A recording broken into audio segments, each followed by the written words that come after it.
चा बंदोबस्त तैनात आहे। कोथरूडमधील लक्ष्मी कवच सोसायटीमध्ये सोलापूरकर यांचं घर आहे। शिवरायांबाबत वादग्रस्त वक्तव्य केल्यानंतर शिवप्रेमी संघटना आता आक्रमक झालेल्या आहेत। खासदार उदयनराजेंनी देखील तीव्र शब्दांमध्ये निषेध केलाय। कुठलाही अनुचित प्रकार घडू नये यासाठी कोथरूड पोलिसांकडून कडक बंदोबस्त ठेवण्यात आलेला आहे।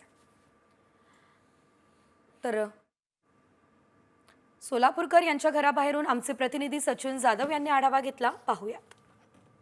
छत्रपती शिवाजी महाराज यांच्याबद्दल वादग्रस्त वक्तव्य करणाऱ्या राहुल सोलापूरकर यांच्या पुण्यातील कोथरूड परिसरात असणाऱ्या घराच्या बाहेर पोलिसांचा अजूनही खरं तर चोख बंदोबस्त जो आहे तो ठेवण्यात आलेला आहे। आपण पाहतोय पुण्यातील कोथरूड परिसरामध्ये राहुल सोलापूरकर यांचं घर आहे।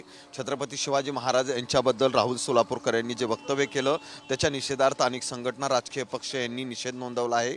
काल खासदार छत्रपती उदयनराजे भोसले यांनीही तीव्र शब्दात त्याचा निषेध व्यक्त केलेला आहे। त्या पार्श्वभूमीवर खरं तर पुण्यातील कोथरूड परिसरामध्ये ही लक्ष्मी कवच सोसायटी आहे, या ठिकाणी त्यांचं निवासस्थान आहे आणि त्याच्या बाहेर खरं तर गेले 2 दिवसापासून पोलिसांचा मोठा बंदोबस्त आहे। कुठलाही अनुचित प्रकार घडू नये यासाठी पोलिसांनी काळजी घेतलेली आहे। सोलापूरकर यांच्यावर कारवाई करा, त्यांच्यावर गुन्हे दाखल करा अशी मागणी जी आहे ती संघटनांकडून करण्यात येते। त्या पार्श्वभूमीवर पुण्यातील कोथरूड परिसरात असणाऱ्या त्यांच्या घराच्या बाहेर पोलिसांचा बंदोबस्त ठेवण्यात आलेला आहे। कॅमेरामन सुमित भोसलेसह सचिन जाधव, साम टीव्ही न्यूज, पुणे।